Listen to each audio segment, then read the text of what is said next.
descrição. São pesos diferentes, né? A gente fala assim, mas aí você fala ali, o cara, pô, perdi meu filho aqui agora, não É, sei o quê. exatamente. E aí, o cara aceitar, não, isso aqui é coisa, Deus tem um propósito pra isso. Uhum. Não é tão fácil aceitar as coisas assim, né? Pois é. A gente falar de fora assim, não, tudo tem um caminho, tudo tem um propósito. Você fala, Sim. tem coisas que realmente como ser humano, não tem como você aceitar simplesmente, não é isso, a vida é assim. É por isso Pois que eu é. acho que se realmente... Eu acredito em Jesus e tal, mas eu acredito que a história tenha sido diferente.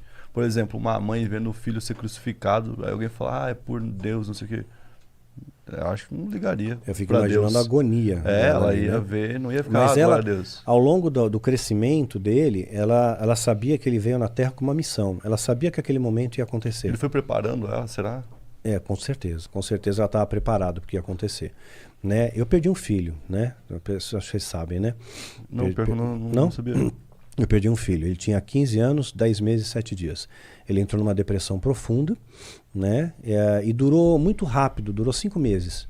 Ele estava bem, né? Em 2017, bem pleno, passamos Natal, final de ano, tudo bem, né? Viajamos em janeiro, de repente em maio ele pegou, se cortou, fez o cutting, né? E muitos jovens escrevem para mim hoje, né? E graças a Deus muitos estão sendo salvos, né?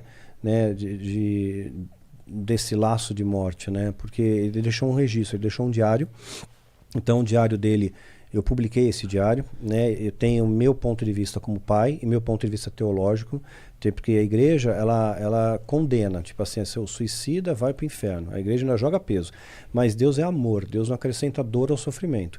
Seria o contrário do amor, não acrescenta dor ao sofrimento, né? E também a questão de Deus saber de coisas que eu não sei. Né? De repente poderia piorar aquilo, enfim, N coisas, né? E a minha esposa, médica, né, ela escreveu a primeira parte do diário, né, como mãe e como médica. Meu filho escreveu a parte do centro, quando ele ficou internado, ele ficou 22 dias internado numa clínica psiquiátrica. Ele escreveu isso ele descreveu a depressão, sabe? Para quem não entende o que é depressão, ele conseguiu elaborar muito bem o que é depressão naquelas linhas do diário. E no final eu dei o apoio, ponto de vista como pai, né?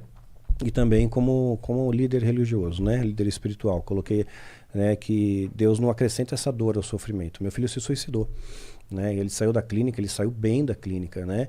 E de repente ele teve um surto e se suicidou. E é muito estranho, né? Na véspera eu tinha combinado com ele que eu ia tomar um café da manhã com ele. Ele falou, pá, ele chamava de Papa, né? Ô Papa, né? Me chama amanhã cedo pra gente tomar um café junto com você, né? E quando eu acordei eu vi que ele não estava no quarto, né? Eu falei, bom, ele foi dar uma volta pela rua, ver que foi andar de bicicleta, eu vejo a bicicleta ali e tal, só que aí eu vejo o celular em casa. Pô, adolescente não sai sem celular nem a pau, né? Aí eu chamei um irmão meu, que é policial, que conseguiu atalhar caminhos, que ninguém te dá informação de nada, né? Mas quando você dá a carteirada à sua polícia, fica mais fácil, né? E aí consegui saber o que tinha ocorrido, né? E isso é contado no diário também, eu não escondo isso, né? E no final da tarde eu tive que reconhecer meu filho no ML. E foi assim uma experiência terrorizante, né? Tinha quantos anos? 15 anos. Isso Quase 16. Tinha faz- 15 anos, 10 meses, 7 Faz dias. tempo isso? Foi em 2018. 22 de dezembro de 2018.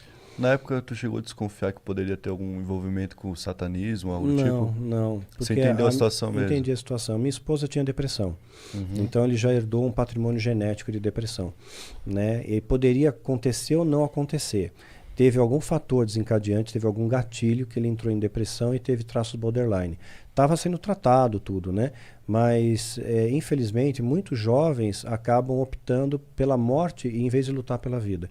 E hoje eu vejo que pelo Diário do Micael não é comercializado, não ganho dinheiro com isso. Entra no meu portal, www.danielmastral.com.br, e você baixa gratuitamente, né? E eu recebo relatos de muitos jovens que, puxa, iam se matar e desistiram. Jovens que de repente, olha, eu estava escondendo dos meus pais o meu sentimento, tentando camuflar a dor que eu estou sentindo, a depressão que eu estou sentindo, né? E agora eu tomei coragem, contei para meus pais. Os pais começaram a prestar mais atenção nos filhos, começaram a ver, pô, esse menino está muito quieto, caiu o rendimento na escola, não sai do quarto, né? Não está mais socializando, tem alguma coisa estranha ali. Mas agora que depressão está sendo levada como doença, né? E só Sim. em algumas casas ainda. Acho que a maioria das casas no Brasil, se a pessoa fala que está com depressão, os outros vão falar que é frescura. Fala que é frescura. Não é? Exatamente. Agora Tem tratamento. Eu faço tratamento para depressão, porque evidentemente, né, você perde um filho, você entra numa curva depressiva, você tem estresse pós-traumático, tudo. Mas como que você sabe que você tem depressão? Qual o ponto de saber não realmente? Quando eu acho que tu tem dificuldade pra seguir tua vida Sim. e tu enxerga que tu já tá tendo motivo pra não ter aquela dificuldade. Mas todo Aí tu ser fala, eu humano acho que tá tem faltando isso, eu algum... acho. Eu acho que é uma deficiência até química, cara, tá ligado? É química. É Você de produção você não química. produz mais serotonina, dopamina. Não vai ter nada que vai te deixar feliz, entendeu? Você precisa corrigir isso de alguma forma, É. seja com medicamento ou com terapia. O medicamento, aí É, O entendeu? medicamento, Aí tem uma ele interferência equilibra. Aí imagina. Ele química, equilibra né? quimicamente o seu cérebro, né? Mas aí você vai entrar num... num vício. Tipo, como você vai injetar Não, eu já tô felicidade, começando a ânimo de desmamar. vida? Eu já tô desmamando. Né? Já tô começando a tirar a medicação. Né? Então, tudo depende de como você tá, seu estado emocional. Faço terapia também, que é importante, né? Pôr para fora, extravasar. A terapia, você drena o abscesso da alma. Né? Então, uma dor que você tem na alma, um abscesso cheio de pulso, você está drenando, você põe aquilo para fora, né? Num local que você não vai ter julgamento, ninguém vai te julgar. Você vai resolvendo, né? Vai resolver. Então, Você eu vai tive entendendo o problema. ideações suicidas, cheguei a planejar suicídio, tudo, né? Mas aí eu falei, não, preciso lutar pela vida, porque Deus tem um propósito para mim, né? E eu não queria abandonar minha esposa também, né? Minha esposa é parceira de 27 anos comigo, né? E minha esposa faleceu tem 45 dias. Parada cardíaca, né? Foi dormir e foi do jeito que ela sempre pediu para Deus. Falou, Deus, se um dia você me levar, eu quero estar dormindo. Quero fechar os olhos aqui e acordar nos céus. E Deus atendeu esse pedido dela, né? Então, 45 dias ela faleceu. Tô sem a minha parceira aí.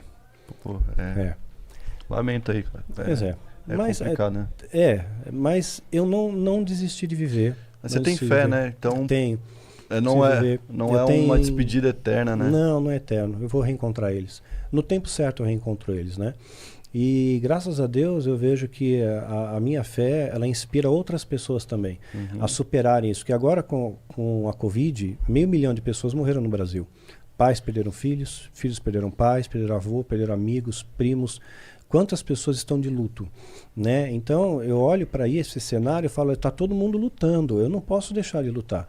E eu tenho que ser uma inspiração para essas pessoas para continuarem lutando pela vida, né? Não desiste, né? Enquanto tem vida tem propósito, você tem algum significado aqui na Terra. Então tem muitas coisas que eu ainda quero fazer, eu tenho planos, eu tenho projetos, né? De escrever mais um livro, de terminar a quadrilogia da história de Mitri, né? Continuar produzindo conteúdos para o canal, né? Eu tenho minhas ovelhas, eu tenho filme, quem sabe, né? um filme, quem sabe, eu tenho minhas ovelhas, eu sou líder espiritual de uma igreja, mas não uma igreja tradicional, tijolos, né? Porque isso não faz de você um cristão. É a mesma coisa você entrar numa garagem e você não vira carro, né? Então, né, não faz você cristão. Então, eu tenho um grupo de pessoas do mundo inteiro, é virtual, a gente tem aulas pelo Zoom, mas é grupo de estudo mesmo. A gente estuda não só a Bíblia,